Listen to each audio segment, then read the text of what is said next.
Hello there. Welcome. Thank you so much for joining this conversation today. As always, I'm Abby. This is Stories Lived, Stories Told, and here's what I know.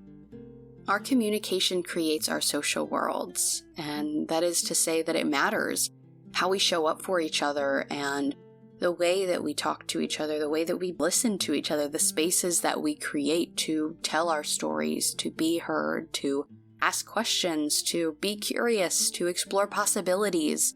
How we act when we are in relationship with each other, in the workplace with people matters because everything we're doing is creating the social world that we're a part of.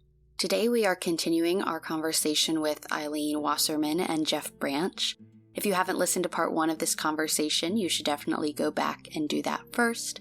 We talked about sparking community, among many other things, including Ilene and Jeff's stories. And so you'll want to have that context as we go into today's conversation so you can know them a little better. As we do go into today's conversation, questions that I would have you keep in mind are, how are you now, or how can you in the future be guided by values of dialogue, collaboration, and inclusion, which are 3 things that we'll talk about today with Ilene and Jeff. And also, because Ilene and Jeff's work is in this kind of field of organizational development, what kind of communication, what kind of community, what kind of curiosity happens at your place of work? Does it feel like an invitation? Are people intentional about the relationships that they're building at work? Ilene and Jeff have a lot more wisdom to share in part 2 of this conversation, so let's jump right in.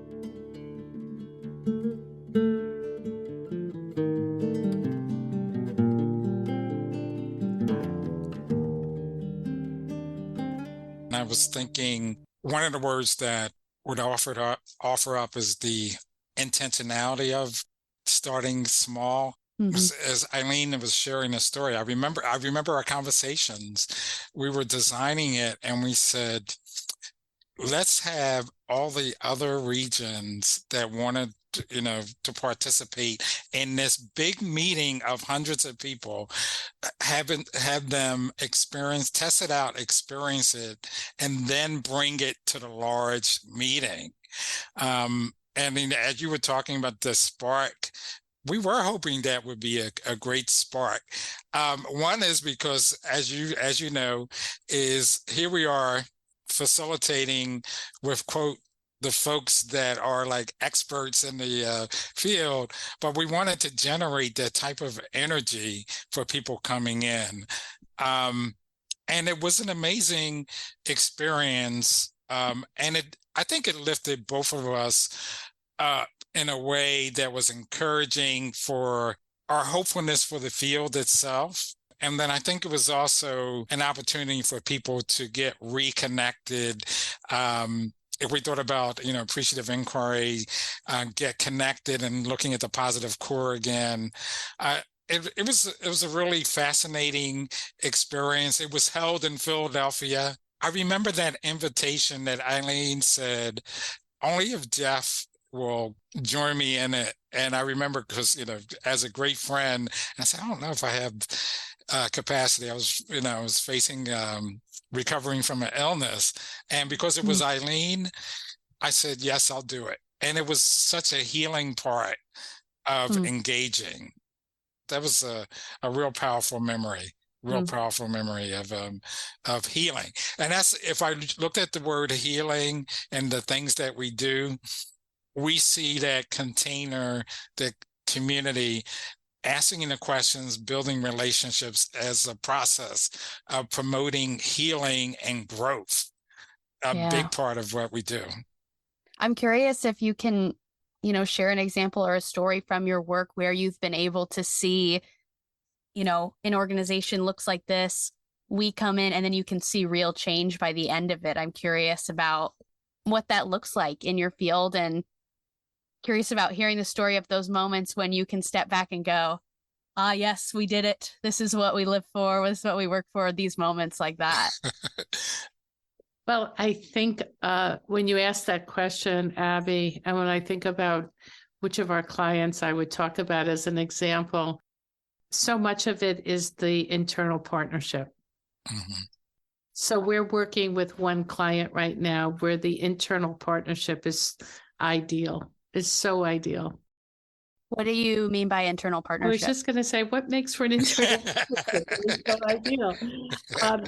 So internal partners are the people that work in the organization full time, that we work with on a regular basis in the back of the room to make what happens ripple into the culture.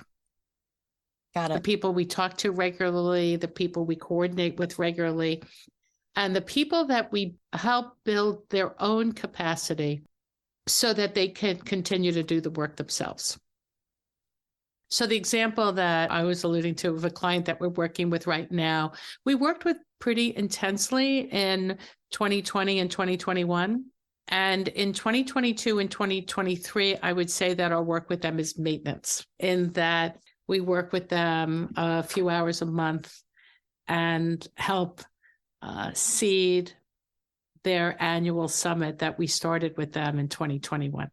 And I think that what makes for really effective, impactful work is when you create a learning posture in the organization where you spark curiosity about relationships and about possibilities. And that is not just one sentence, that it is the way of business, the way of doing business, the way of acting and being on a team.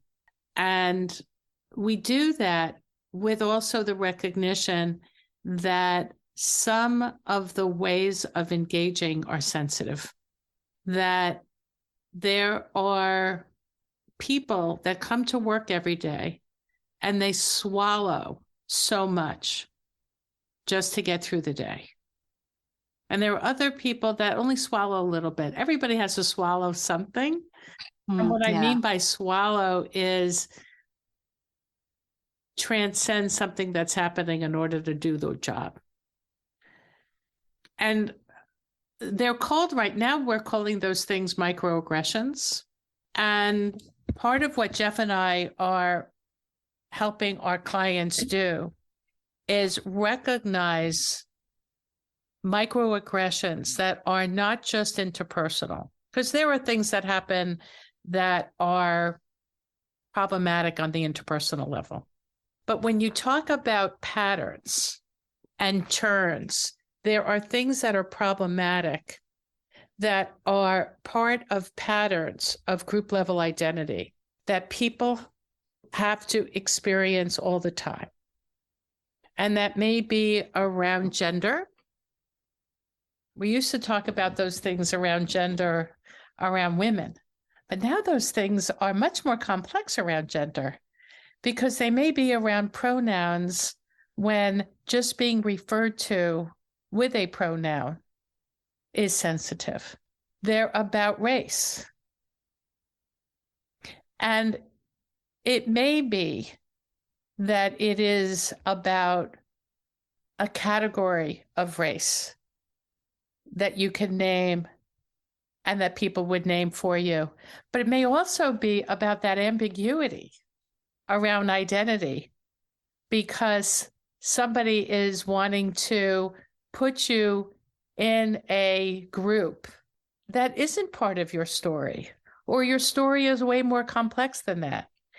And those categorizations, those namings, those ways of being known or not being known have really powerful effects on the sense of belonging at work.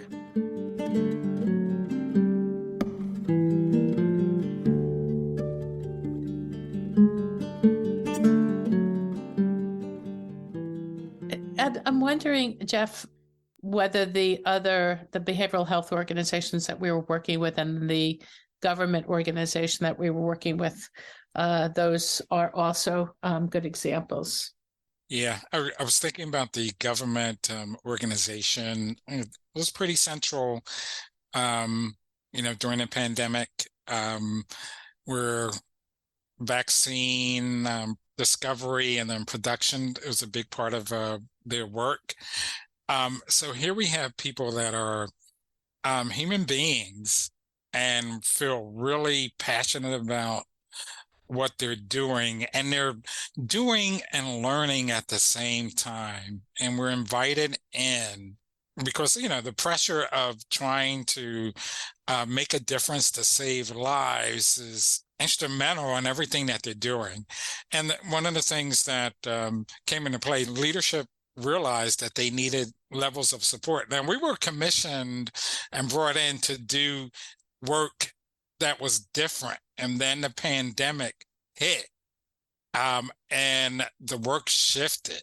And one of the, we thought about like mutual contribution, and then also mutual transformative learning. If we thought about it from our standpoint, rolling with the turns, what was happening in the moment, hearing the stories of impact, and not only on that, but also seeing in the screens the impact of these people that are essential in this process, trying to homeschool their kids, seeing all this stuff in the activity in the background as they're engaging, doing all this particular work, life-saving work. Our own sense of humility was just enhanced, and we watched them, these group of scientists that were people would might normally say they're not in touch with their feelings as much. They really started to grapple with their thoughts, their feelings, and then started, as we were working with them, to identify patterns that they were noticing around how they were working together, how they were engaging with each other, and started making commitments of how to do things differently, how to learn in the midst of this crisis, how to do things differently. So we're in that space now where we watched it occur, and then we're kind of like in a pause right now where we're looking for how do we re-engage to support them to embed these new practices and behaviors to create long-standing, sustainable new patterns of building a new culture. So that's been really rewarding for us. When we hit pauses sometimes, one of the things that we can't help but ask is, how are those individual relationships that were formed, how are they continuing to make a difference, and how they approach the work that's life-saving for this country and the world? That's great. I want to talk about, too, some values that I see, I'm sure, stem from CMM in your work and many other places, and obviously are the same values that I want to try to promote in the conversations I have in this podcast. 3 that I'm thinking of are dialogue, collaboration, and inclusion. And I'm just curious to you, what does it mean? What do those mean as values, and what does it look like to put those values to work in an organization? I'll start with talking a little bit about dialogue, because I think that the quality of a dialogic relationship is at the core of inclusion and collaboration. And it's a certain mindset that we make sure that we are opening people to when we do our work. And I would like to say, when we are just in relationship with people, and that is the recognition that if I try to say something to you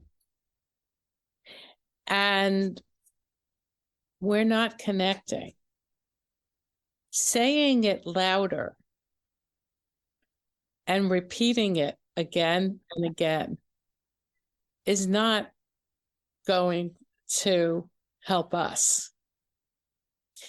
And it reminds me of a phrase that Ken Gergen and Sheila McNamee talked about in a book called Relational Responsibility, that we're all responsible for what happens in the relationship.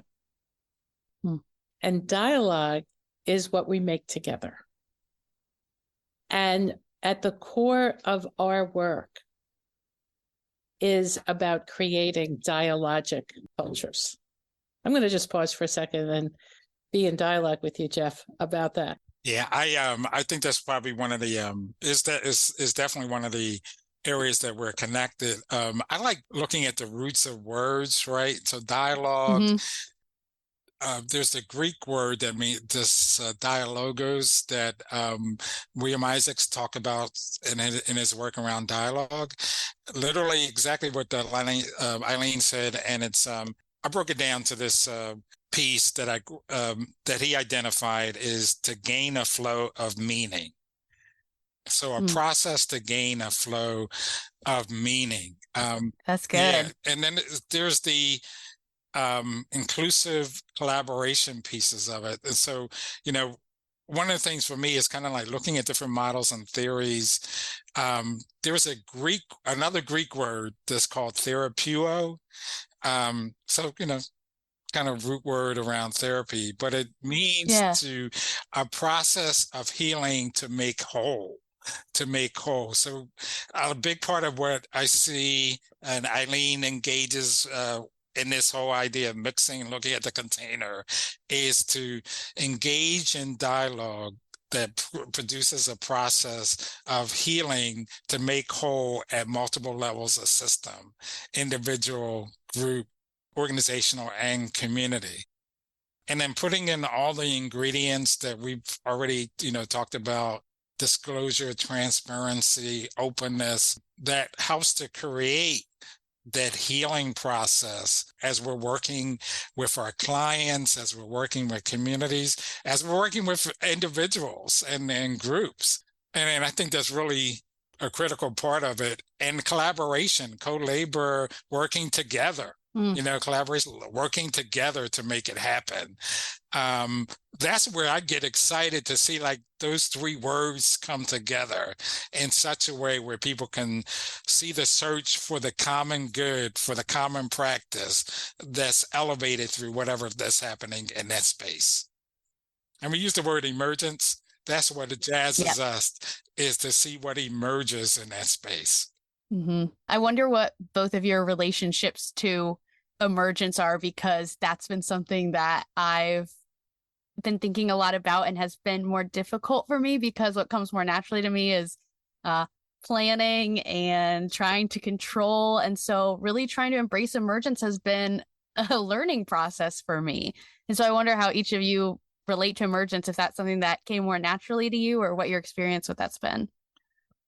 I kind of like live in abstraction, so emergence is a big part of it, right? Yeah.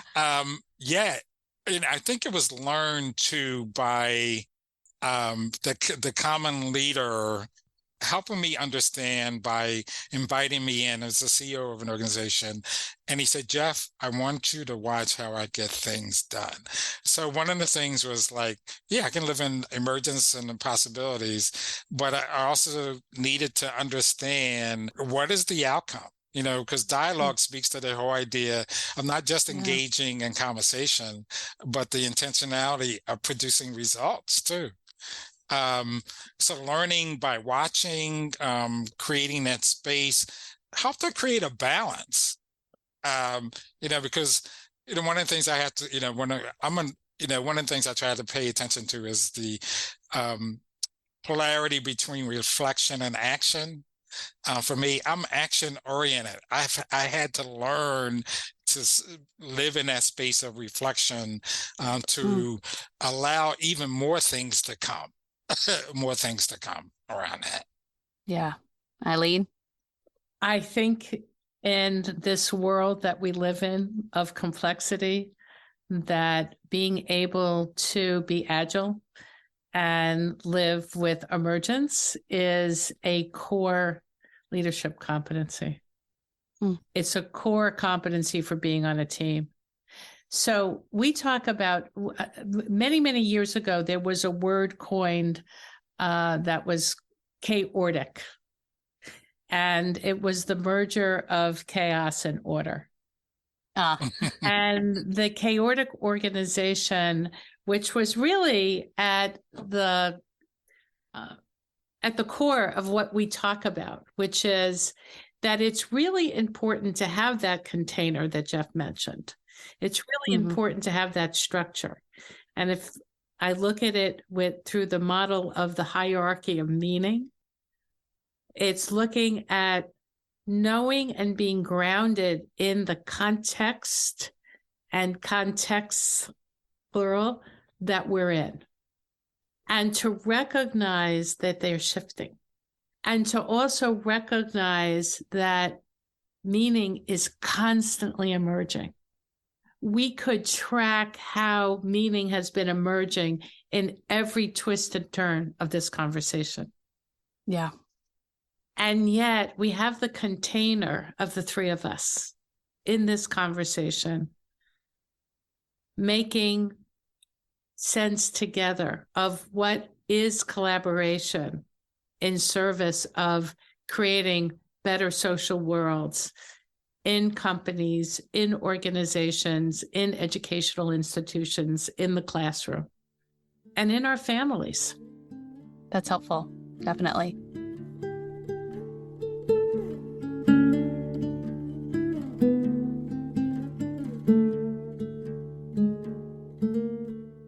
Is there anything else that I haven't asked about, or, that I maybe don't know about, that is something you were wanting to talk about today, something maybe that you're really passionate about or feeling excited about? Maybe just anything that's specific that I haven't asked a question about, but that you'd really love to share about, if there's anything. I think there is one thing just in conversations that we'll have when we're checking in with each other, especially in this polarized world that we live in now, is to have more opportunities, not just us, but, our community, including yourself. How can we engage and invite people in that or might be on the other side of the spectrum around belief system? How can we engage in such a way that we could create that space where people are in dialogue with each other, seeking a flow of meaning, all of that, to create a new space right now, because we're living in this not just tense, but this dangerous space here in the world right now. So we sit with that, and we wrestle with that, and then as we're engaging with others, trying to figure out how we can make a difference. Because most of the times we're in conversation with people that are pretty consistent with our belief structures, and trying to figure out how do we invite others in, even if the conversation might not feel comfortable. Right. That's very important, Jeff. When you asked the question, Abby, what I was thinking about is what's really important to Jeff and I in this work. And, Jeff and I are practitioners and learning directors in some way around really helping people maximize, or should I say, helping people leverage the use of themselves in the system. That's at the core of what we do. When we're helping people know themselves to be more effective. And in very concrete, practical terms, that means, how do I know myself in relationship to the stories I've inherited? And Jeff and I talked about some of that. And the stories I've lived through my experience. And how those inheritances that we take for granted sometime, and those lived stories are enacted in my relationship with others. How are those stories enacted relationally?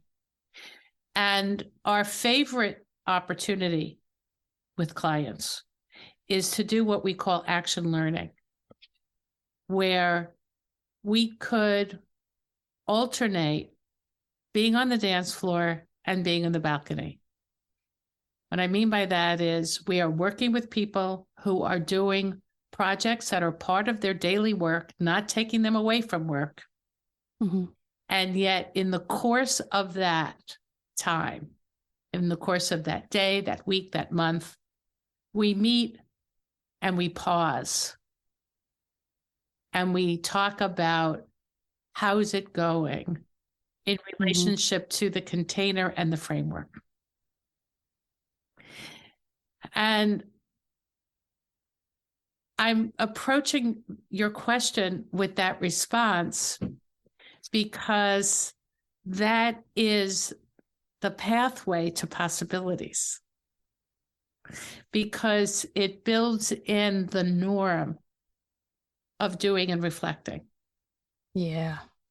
When I'm working with individual clients, coaching clients, inevitably I suggest that they have some kind of a mindfulness practice.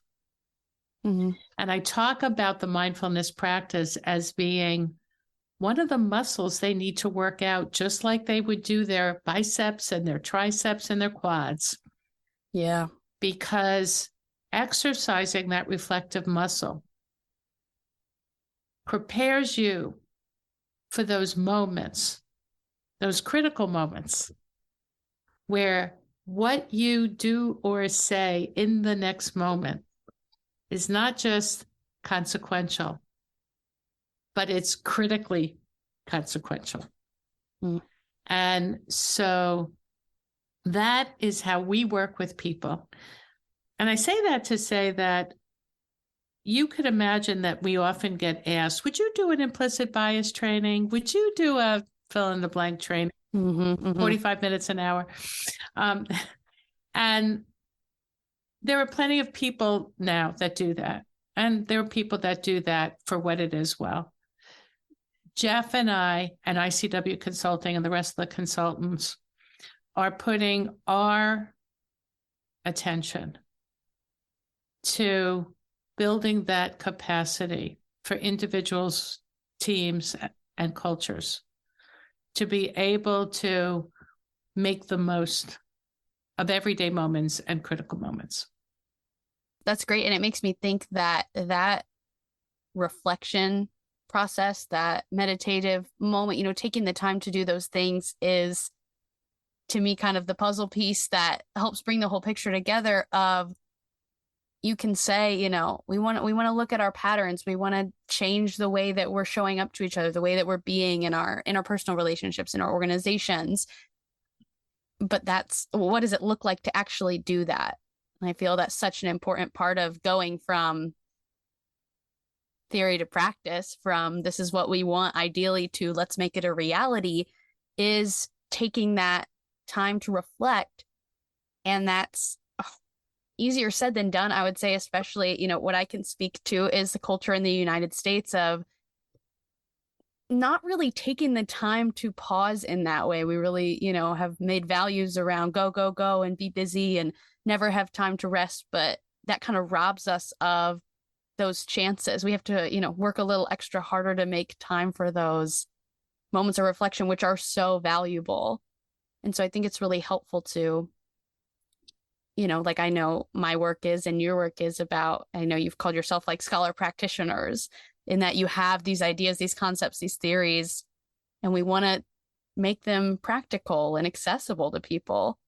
And so how can they do that? And part of that is taking that time for reflection, which feels like maybe the first step of 1,000 more steps. Who knows? It's an ongoing lifetime of work, which I think is part of what you're getting at, Ilene. That 145-minute implicit bias seminar is not going to be the end of the conversation. But yeah, that feels important. Yeah, I think you both, and I'm sitting back and I'm thinking that's why I feel so jazzed is the intentionality of what we do, which is exactly the way you described it. Intentionally creating a time out of time, which is very right in line with Barry Oshry's work on simulation, another network that we're both a part of. Intentionally building that space around that. Yeah.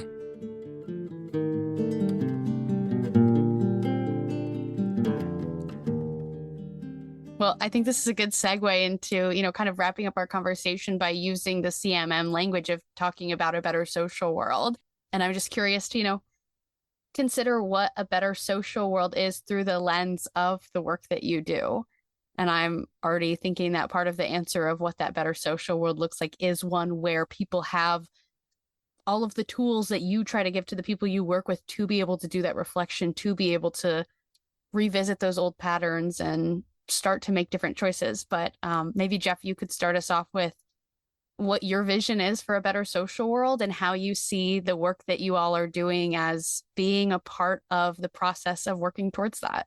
Yeah, thank you. Thank you. I was thinking probably in the beginning of our conversation, the whole idea about identifying, building a sustaining voice, I think is really critical, where people get a chance to see themselves as instruments of change. They get a greater understanding of their own power, their own use of self as instrumental instruments for change. That's really critical. That they see others in the same way, right? They see the possibilities, even if there is a point of tension. There is curiosity in that space about others. There is invitation in that space about others, with the goal of creating the common good for the most optimal world that we as human beings can create, where we see each other as equals, not as the other, to be demonized, but to be invited in as fully human. With the opportunity to work together to create the best world possible. That's my biggest hope. That's what I'm living into, and that's something that I'm not giving up on, for sure. Mm-hmm. What I hear you say, Jeff, the three kind of words that are sticking out to me from what you've just said and our whole conversation are these ideas of curiosity, invitation, and, what you spoke about earlier is possibility, and letting those be some values maybe that guide the way that you are in the world. And I think those are all really beautiful things and absolutely part of what a better social world looks like. Thank you. Thank you. Ilene, will you share with us what your vision of a better social world is? Yeah. When you were asking the question, Abby, I was thinking about Cosmopolis. Yeah. And I was imagining us, Cosmopolis 2045 seemed so far away when we first started talking about it, and it just gets closer and closer. Yeah. And what I was thinking about is what supports curiosity and what supports inviting others, as well as taking up the invitation. Yeah. And the creation of possibilities. And I think what supports it is reciprocity. When I hear the cacophony of the polarized conversations, I wonder whether the impediment to curiosity is the concern that if I stop my rant, that perspective won't be represented. And so what is it that would create a better social world? The conditions of being invited, being welcomed, being heard, being considered in the creation of possibilities. Yeah. Is so important. And to consider others, to be curious. So I think that sometimes we have to start really, really small to the people that are right in front of us. Yeah. And then as Jeff has created this image of like concentric circles moving out, part of what I like about us working with organizations, intact organizations, is that it's a place where people show up. We have to make sure that there are containers that are shared in our worlds. I was listening recently to a podcast where there was noticing of community spaces that existed 20 and 30 years ago that don't exist anymore. Where are those common spaces?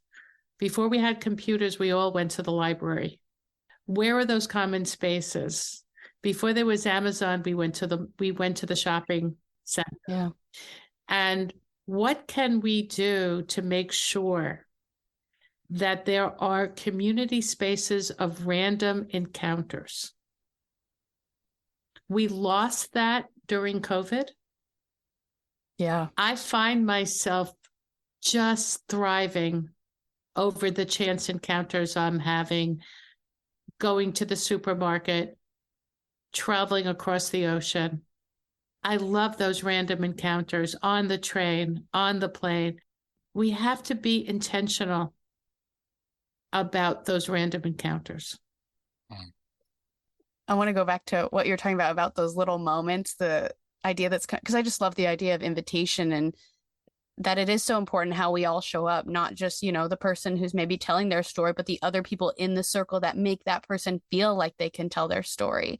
And it's cool that we can talk about your work with organizations and at the same time be talking about those little moments, the interpersonal relationships that exist within those organizations. And it sounds ridiculous, but it's like this idea of like invitation invites invitation, invites invitation, invites invitation. That's what those little moments build out. That's what that spark is. That sparks community, is this buildup of over time. Yeah.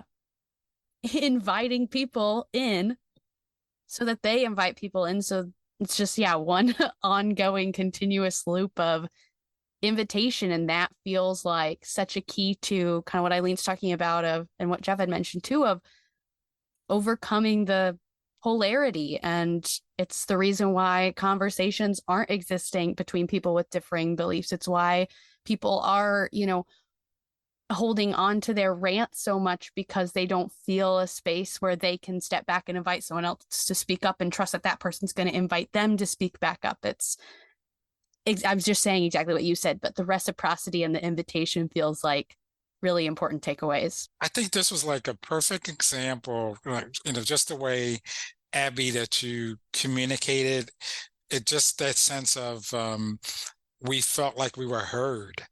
That's the perfect example.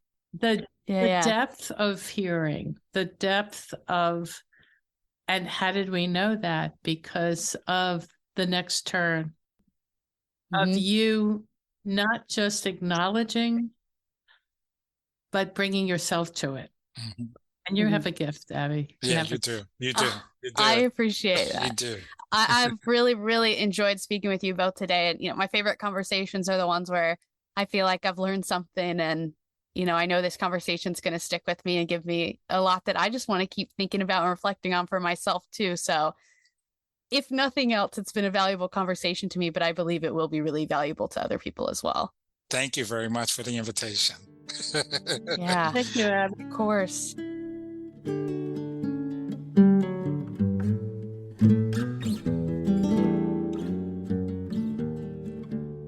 Okay, that is all for our conversation with Ilene and Jeff. Again, thank you so much for joining us. I hope that you found value in this conversation and that you are left with some things to think about. For me, the next turns that I'm taking away from this conversation are, I just want to keep thinking about that idea we kind of reached toward the end that I said about invitation, invites invitation, invites invitation, which sounds a little silly, but I think speaks to what we know to be true, is that our communication creates our social worlds, and that is to say what we do affects the next thing that happens and the next things that happens, and we have choices all along the way in choosing what we do. And how can we start with one small invitation for other people in, an invitation into difficult conversations or meaningful relationships? Maybe there's other kinds of invitations you can think of in your life too that you're hoping to extend to other people, or you were hoping other people would extend to you. How does this idea of invitation show up in our lives? I think that's a good next turn, a good thing to be thinking about as we leave this conversation.